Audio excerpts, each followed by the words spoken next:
Vision is the most important and prioritized sense that we have. We are constantly looking at the world around us, and quickly we identify and make sense of what it is that we see. Let's just start with an example of that very fact. I'm going to show you a photograph of a person just for a second or two, and I'd like for you to identify what emotion is on his face. Ready? Here you go. Go with your gut reaction. Okay, what'd you see? Well, we actually surveyed over 120 individuals, and the results were mixed. People did not agree on what emotion they saw on his face. Maybe you saw discomfort. That was the most frequent response that we received. But if you asked the person on your left, they might have said regret or skepticism. And if you asked somebody on your right, they might have said something entirely different, like hope or empathy. So we are all looking at the very same face. Again, we might see something entirely different because perception is subjective. What we think we see is actually filtered through our own mind's eye.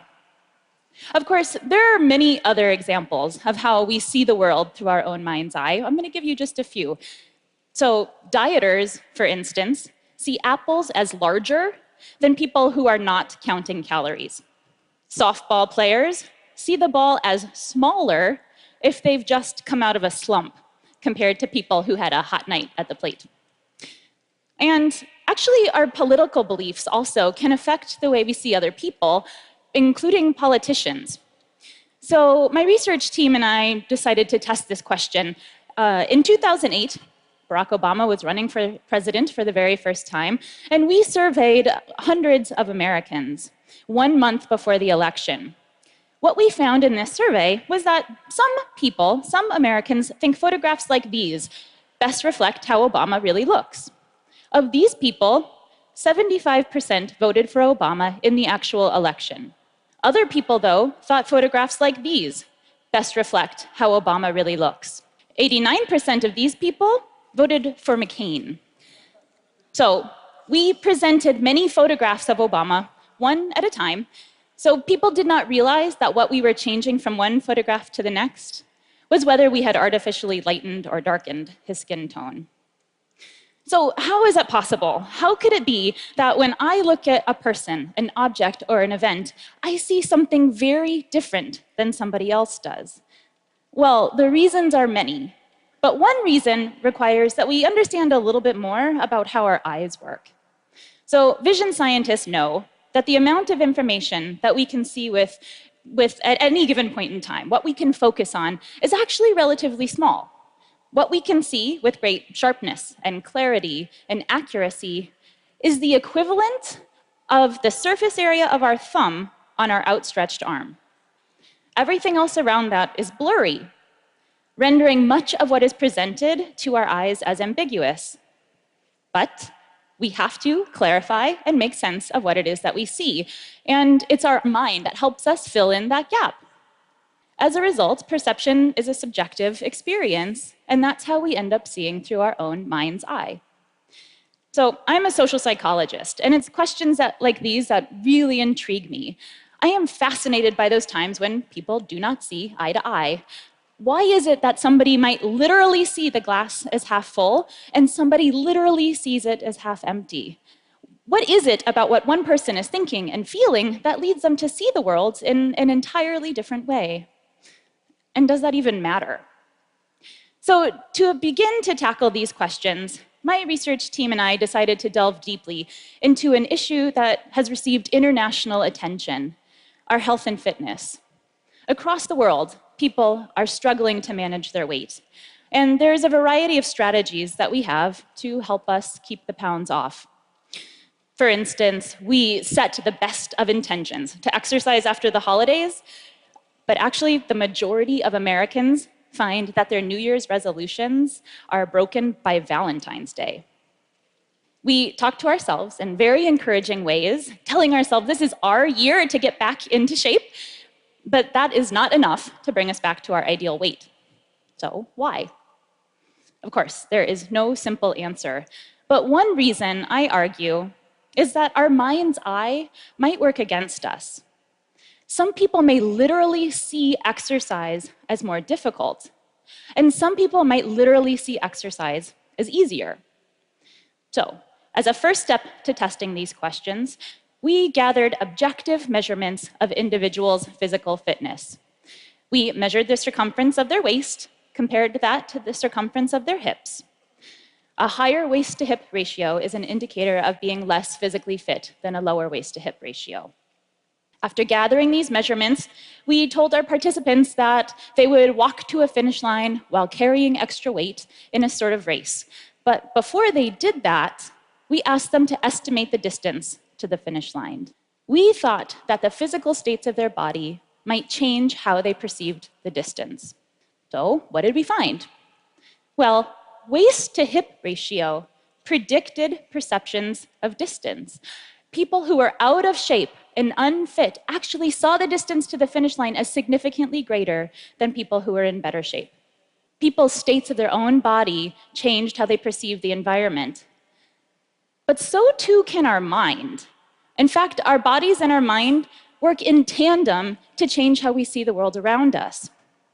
That led us to think that maybe people with strong motivations and strong goals to exercise might actually see the finish line as closer than people who have weaker motivations.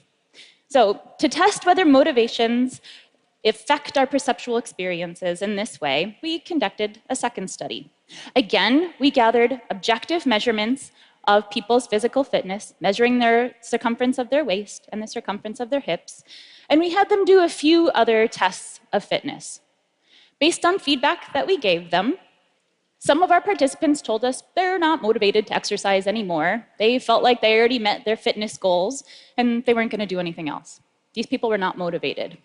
Other people, though, based on our feedback, told us they were highly motivated to exercise. They had a strong goal to make it to the finish line.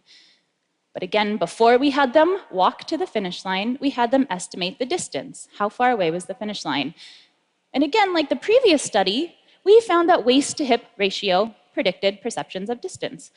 Unfit individuals saw the distance as farther, saw the finish line as farther away than people who were in better shape. Importantly, though, this only happened for people who were not motivated to exercise. On the other hand, people who were highly motivated to exercise saw the distance as short. Even the most out-of-shape individuals saw the finish line as just as close, if not slightly closer, than people who are in better shape. So our bodies can change how far away that finish line looks. But people who had committed to a manageable goal that they could accomplish in the near future and who believed that they were capable of meeting that goal actually saw the exercise as easier. That led us to wonder, is there a strategy that we could use and teach people that would help change their perceptions of the distance, help them make exercise look easier? So we turned to the vision science literature to figure out what should we do. And based on what we read, we came up with a strategy that we called "Keep Your Eyes on the Prize." So this is not the slogan from an inspirational poster. It's an actual directive for how to look around your environment.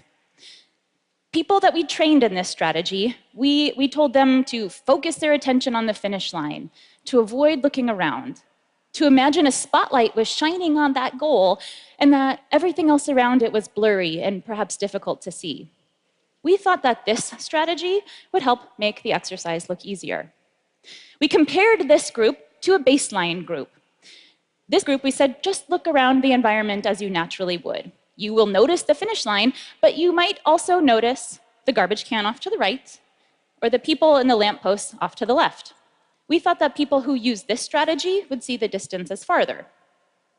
So, what did we find? When we had them estimate the distance, was this strategy successful for changing their perceptual experience? Yes. People who kept their eyes on the prize saw the finish line as 30% closer than people who looked around as they naturally would. We thought this was great. We were really excited because it meant that this strategy helped make the exercise look easier. But the big question was, could this help make exercise actually better? Could it improve the quality of exercise as well? So next, we told our participants, you are going to walk to the finish line while wearing extra weight. We added weights to their ankles that amounted to 15% of their body weight. We told them to lift their knees up high and walk to the finish line quickly. We designed this exercise in particular to be moderately challenging, but not impossible, like most exercises that actually improve our fitness. So the big question then, did keeping your eyes on the prize and narrowly focusing on the finish line change their experience of the exercise? It did. People who kept their eyes on the prize told us afterwards that it required 17% less exertion for them to do this exercise than people who looked around naturally. It changed their subjective experience of the exercise. It also changed the objective nature of their exercise. People who kept their eyes on the prize actually moved 23% faster than people who looked around naturally. To put that in perspective, a 23% increase is like trading in your 1980 Chevy Citation for a 1980 Chevrolet Corvette. We were so excited by this because this meant that a strategy that costs nothing, that is easy for people to use, regardless of whether they're in shape or struggling to get there, had a big effect. Keeping your eyes on the prize made the exercise look and feel easier, even when people were working harder because they were moving faster.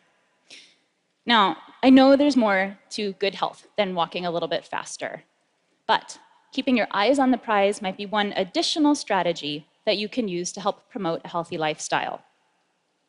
If you're not convinced yet that we all see the world through our own mind's eye, let me leave you with one final example. Here's a photograph of a beautiful street in Stockholm with two cars. The car in the back looks much larger than the car in the front.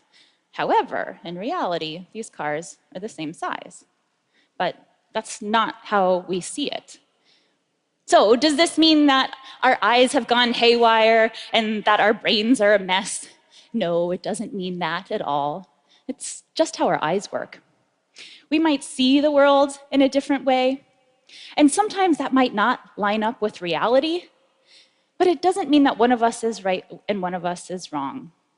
We all see the world through our mind's eye, but we can teach ourselves to see it differently.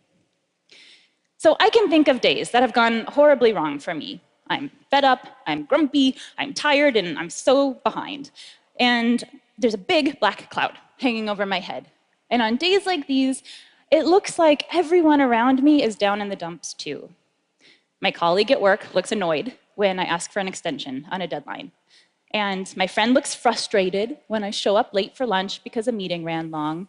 And at the end of the day, my husband looks disappointed because I'd rather go to bed than go to the movies. And on days like these, when everybody looks upset and angry to me, I try to remind myself that there are other ways of seeing them. Perhaps my colleague was confused. Perhaps my friend was concerned. And perhaps my husband was feeling empathy instead. So we all see the world through our own mind's eye. And on some days, it might look like the world is a dangerous and challenging and insurmountable place. But it doesn't have to look that way all the time. We can teach ourselves to see it differently. And when we find a way to make the world look nicer and easier, it might actually become so. Thank you.